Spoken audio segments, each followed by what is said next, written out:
Hello my dear students, how are you? I hope you all are well. Now I am here to discuss worksheet number 36. Today's subject is Social Science Economics and we are going to discuss chapter 3 Poverty as a Challenge. This worksheet is for 26th of September 2020. Now we are going to discuss Poverty as a Challenge part 3. We already 2 worksheets done in Poverty as a Challenge. So let's start today's worksheet. Removing poverty has been a major objective of India's development strategy. यानी कि poverty को ख़त्म करना, poverty को समाप्त करना भारत का एक महत्वपूर्ण लक्ष्य है. There are two types of measures of programs being run by the government of this. और इसको ख़त्म करने के लिए हमारी जो देश की सरकार है वो 2 तरह के प्रोग्राम चला रही है. Number 1 promotion of economic growth, यानी कि जो इकोनॉमिक ग्रोथ है पर परिवार की या हर एक परिवार की जो इकोनॉमिक ग्रोथ है उसको ऊपर करना. Number 2 target anti poverty programme. तो ये 2 तरह के प्रोग्राम हमारी गवर्नमेंट चला रही है.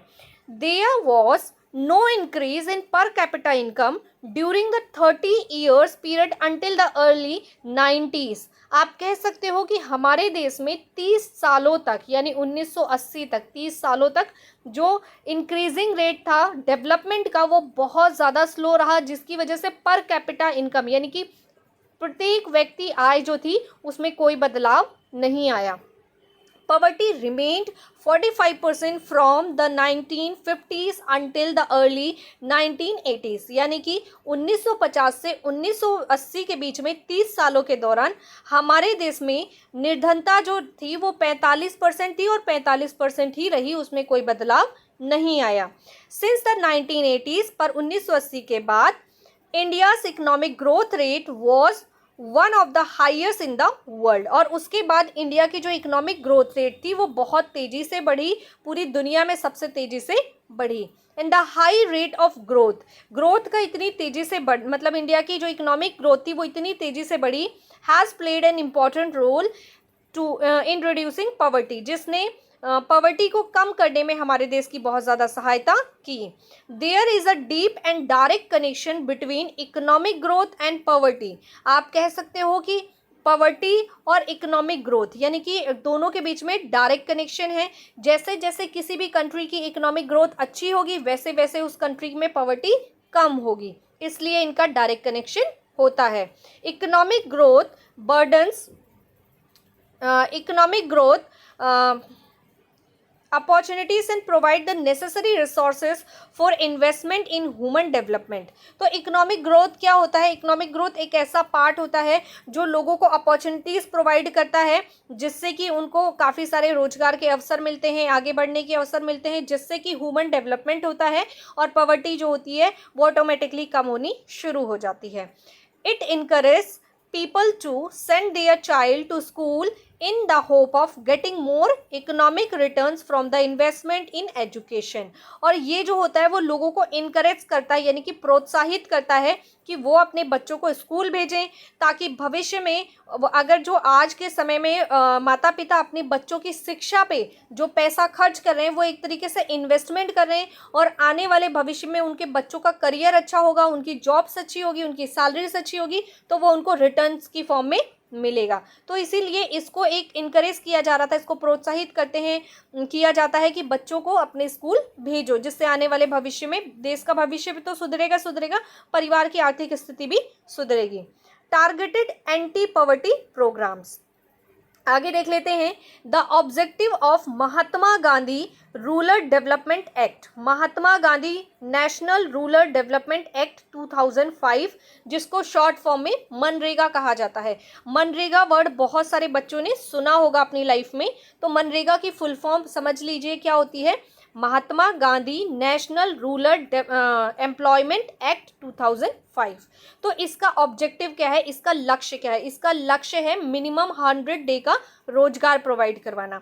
तो the objective of Mahatma Gandhi national rural employment act 2005 it means मनरेगा is to provide wages employment for, wage मतलब होता है मजदूरी, तो wage employment for every household for at least 100 days to secure livelihood in rural areas। यानी कि ग्रामीण क्षेत्रों में रहने वाले जो मजदूर होते हैं उनको कम से कम 100 दिन का रोजगार सरकार देती है मनरेगा के तहत, जिसमें क्या होता है 100 दिन के रोजगार में, क्योंकि मजदूर जो ग्रामीण क्षेत्रों के होते हैं वो जब सीज़न होता है फसल कटने का तो वो फसल वाले काम में लग जाते हैं और बाकी टाइम वो पूरे साल फ्री रहते हैं, तो सरकार उनको 100 दिन का मिनिमम 100 डे का रोजगार देती है।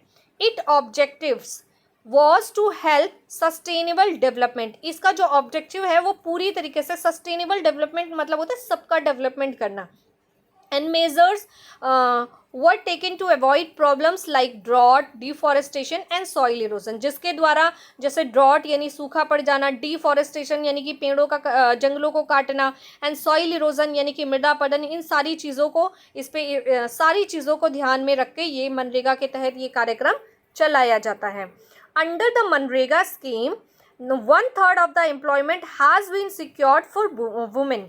तो इसमें क्या होता है मनरेगा के तहत 1/3 हिस्सा जो होता है नौकरी का, 1/3 रोजगार जो होता है वो महिलाओं के लिए सिक्योर किया जाता है या महिलाओं को दिया जाता है। In March 2018 the wage rate unskilled workers in various state has been revised. पहले जो वेज था, वेज मतलब जो मजदूरी थी मजदूरों के लिए वो अलग थी, अब उसको क्या किया है थोड़ा सा चेंज कर दिया है मार्च 2018 में। अनस्किल्ड वर्कर की बात हो रही है।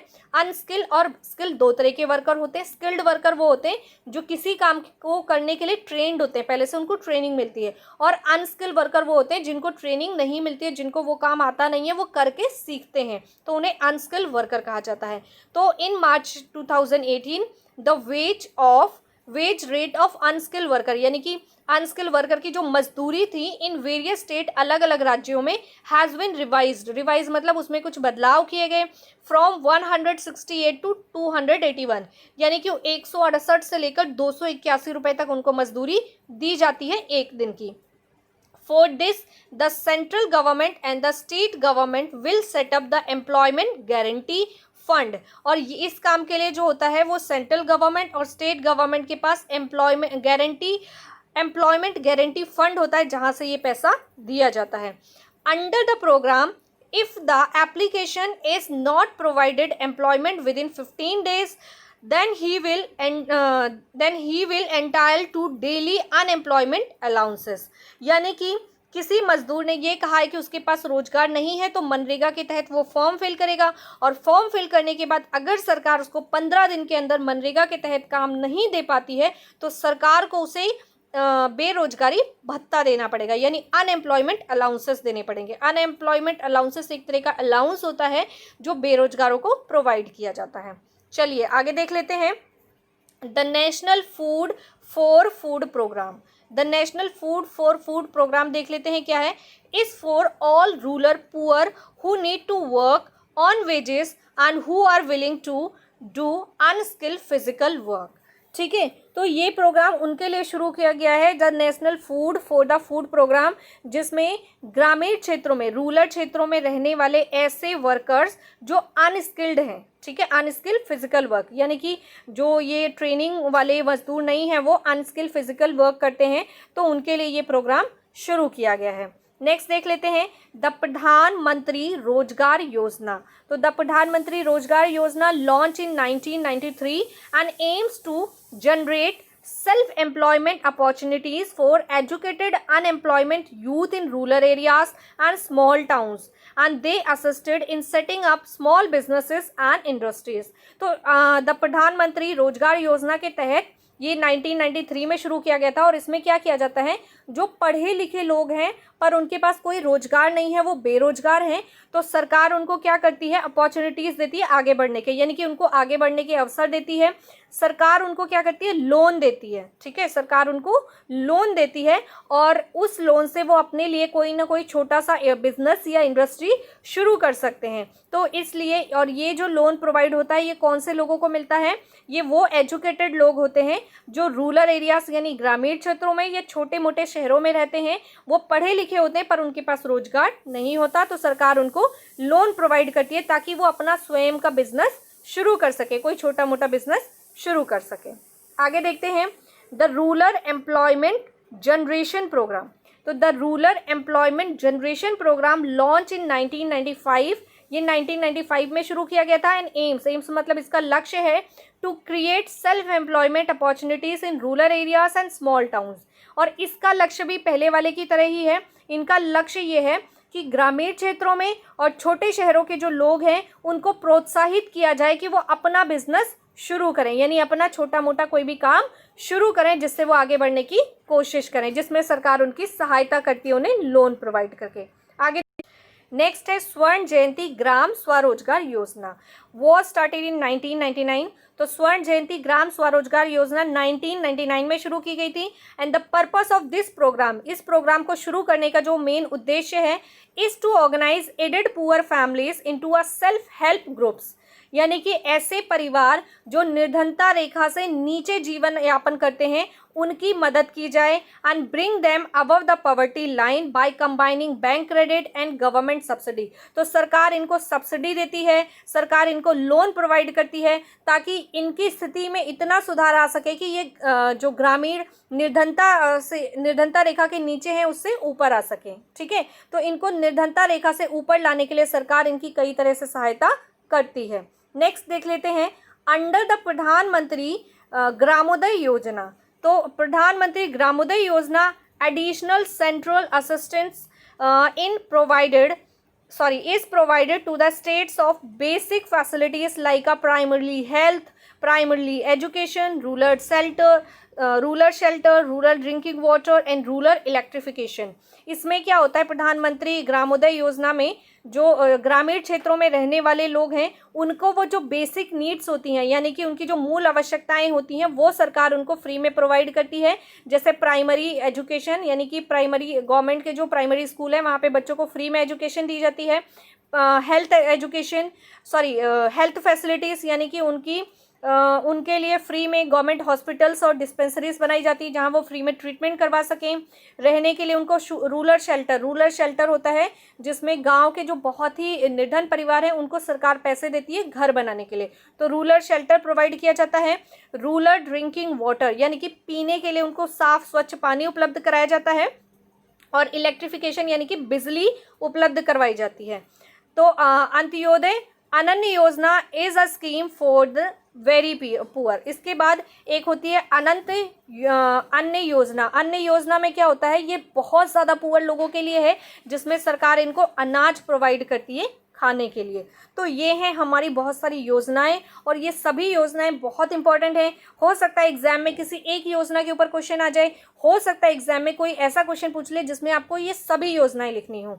ठीक है, तो इसलिए इन योजनाओं की हेडिंग सभी बच्चों को याद होनी चाहिए और कौन सी योजना कौन से ईयर में स्टार्ट हुई है और उसका लक्ष्य क्या है, ये दो चीज़ें हर बच्चे को याद होनी चाहिए। जैसे कि हमारी फर्स्ट योजना है the national food for food programme, the Pradhan Mantri Rozgar योजना। तो कौन से ईयर में ये योजना लॉन्च हुई है, सबसे पहले ये लर्न करना है। और दूसरा क्या लर्न करना है कि ये जो योजना है इसका मेन लक्ष्य क्या है। ठीक है, तो इसका एम और इसका ईयर सभी बच्चों को बिल्कुल रट लेना है क्योंकि ये क्वेश्चन एग्जाम में डेफिनेटली आएगा और आपके आंसर्स में आपको बहुत कन्फ्यूज़न होगी। तो इसलिए मैं आपकी नॉलेज के लिए आपको बता दूं कि ये चीज़ें आपको पता होनी चाहिए अभी भी और आने वाले फ्यूचर यानी क्लास 10th के लिए भी। ये योजनाएं जो होती हैं, योजनाओं पे बेस्ड क्वेश्चन जरूर आते हैं। बिकॉज बीइंग अ टीचर, मैं खुद टीचर हूँ, मैं खुद क्वेश्चन पेपर सेट आउट करती हूँ, तो मुझे पता है कि मैं किस टाइप के क्वेश्चन देती हूँ। तो आई होप कि सभी टीचर्स एक जैसा ही सोचते होंगे और हो सकता है आपके एग्जाम में इस टाइप के क्वेश्चन आ जाएं। चलिए आगे देखते हैं। Future challenges. Poverty has certainly declined in India, but despite progress, eradication of poverty is one of the India's most compelling challenge। तो आप कह सकते हो कि जो पॉवर्टी है वो एक चैलेंज है हमारी कंट्री में। क्यों? क्योंकि इसको धीरे धीरे ख़त्म तो किया जा सकता है पर इसको ख़त्म करने में कई तरह के चैलेंजेस को फेस करना पड़ता है।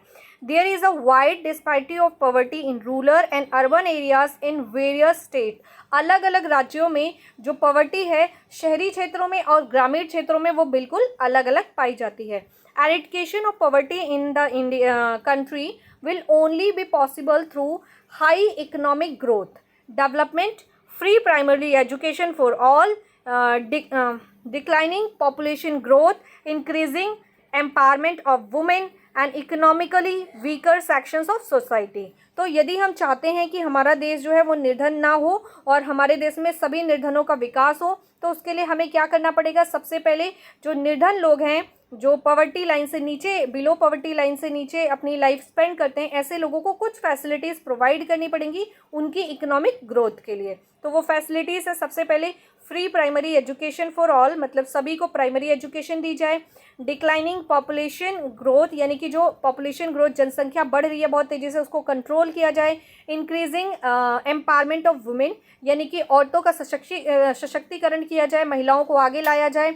And economically weaker section of society, और हमारी सोसाइटी के जो इकोनॉमिकली वीकर सेक्शंस हैं, यानी आर्थिक रूप से कमज़ोर वर्ग है, उनका डेवलपमेंट किया जाए। Poverty refers to an appropriate standard of living rather than a minimum standard of living. The concept of poverty should extend of human poverty. A large number of people may be able to get their food, but do they have education, home, healthcare facilities, employment security, confidence and respect? तो हमारे देश में बहुत सारे लोग ऐसे हैं जो अपना जीवन यापन कर लेते हैं, इतना कमा लेते हैं, वो चाहे गरीब हैं पर वो इतना कमा लेते हैं कि वो अपना खाना खा सकते हैं और अपना जीवन यापन कर सकते हैं। हमें देखना ये है कि क्या उनको अदर फैसिलिटीज़ प्रोवाइड हैं, जैसे कि education, home, health care facilities, employment security, confidence क्या है उनके अंदर, रिस्पेक्ट चाहिए उनको। तो ये वो चीज़ें हैं जो उनको प्रोवाइड नहीं होती हैं। Are they free from caste and gender based discrimination?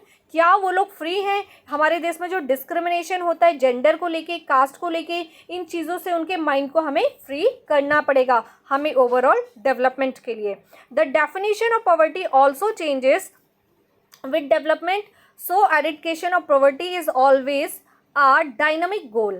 Poverty providing health care, education, employment security, gender equality, etc. to all with the respect like a major challenges will be our goal. तो अगर हमें अपने ये गोल को achieve करना है, लक्ष्य को प्राप्त करना है, तो हमें हमारे देश में सबको हेल्थ केयर फैसिलिटीज़ प्रोवाइड करनी पड़ेगी, जितने भी निर्धन लोग हैं, education, employment security, gender equality, उसके बाद ही हम पॉवर्टी को समाप्त करने के बारे में सोच सकते हैं।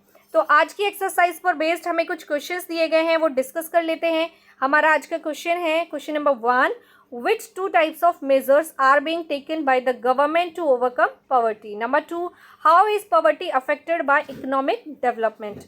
Number 3, what are the objectives of Manrega program?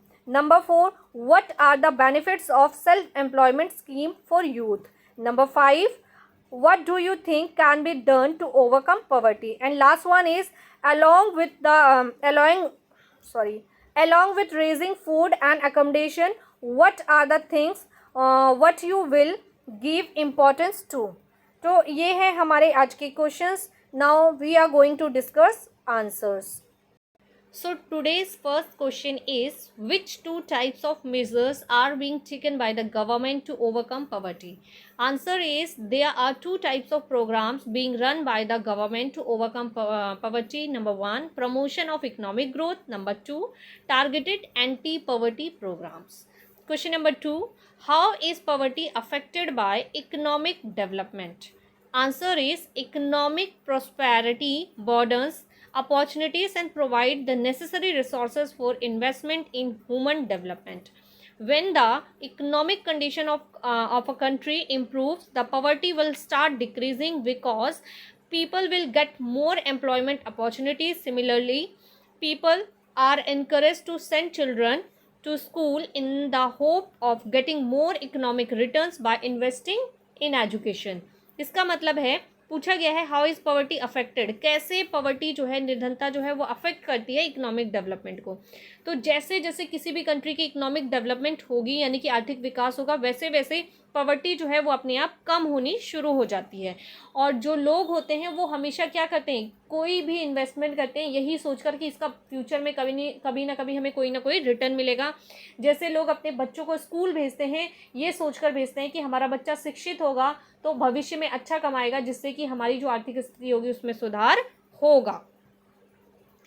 Question number 3, what are the objectives of the मनरेगा प्रोग्राम। तो मनरेगा प्रोग्राम के ऑब्जेक्टिव्स यानी उद्देश्य क्या हैं।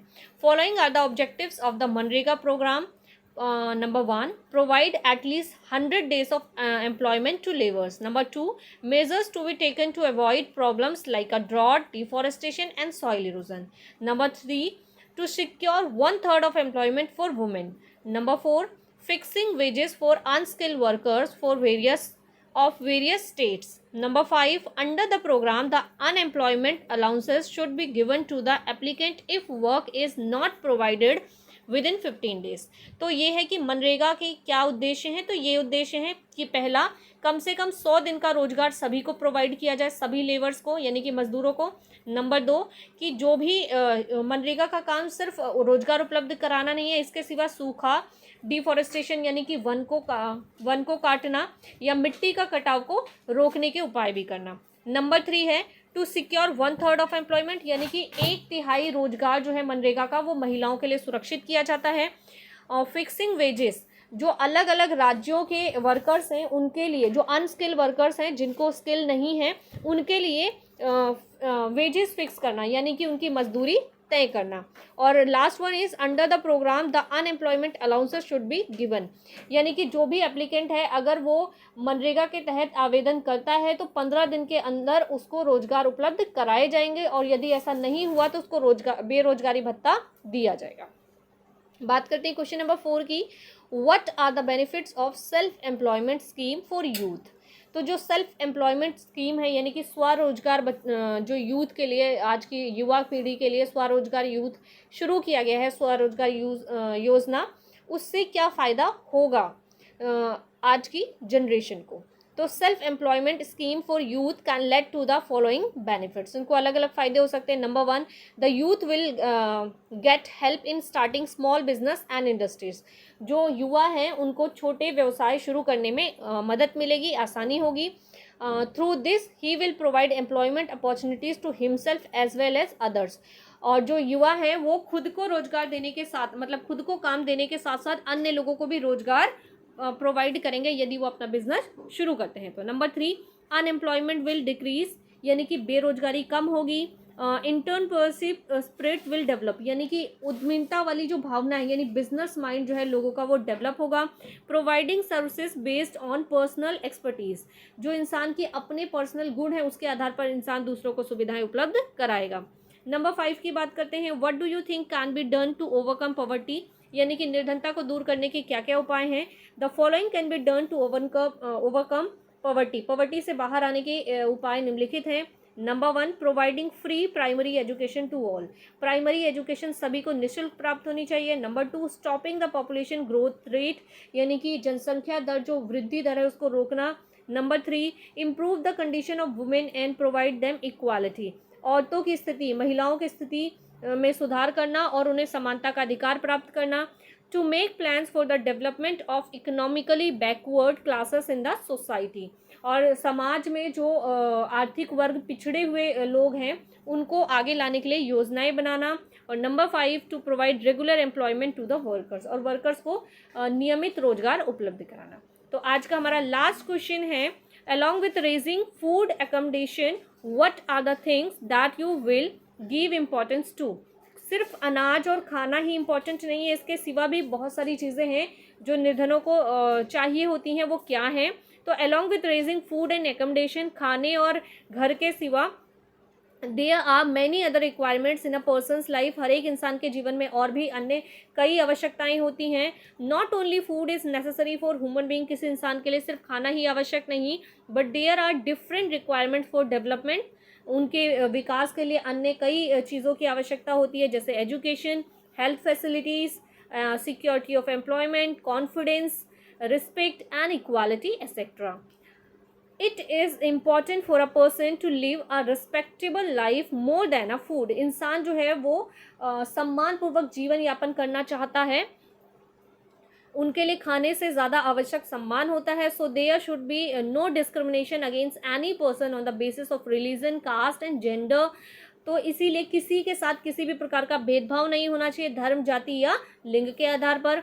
Everyone should get equal rights and respect, हर किसी को एक समान अधिकार और सम्मान मिलना चाहिए। तो ये है हमारे आज के सभी उत्तर, और सभी बच्चों को जल्दी से हमारे चैनल को सब्सक्राइब करना है ताकि अगली वीडियो का नोटिफिकेशन आपको मिलता रहे।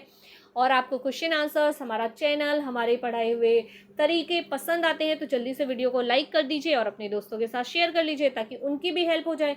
और किसी की हेल्प करना बहुत अच्छी आदत होती है, अगर आप किसी के साथ अच्छा करेंगे तो फ्यूचर में गॉड कहीं ना कहीं आपकी हेल्प करेगा किसी न किसी तरीके से। इसलिए हमें दूसरों की हेल्प करनी चाहिए, ये सोच के नहीं कि हम उसकी हेल्प कर रहे हैं, ये सोचकर कि हमने इसकी हेल्प की है तो मे बी कभी ना कभी गॉड हमारी हेल्प करेगा। ठीक है, तो इसलिए अपने दोस्तों के साथ वीडियो शेयर कर दीजिए ताकि उसकी भी हेल्प हो जाए, और आपकी तो हो ही रही है।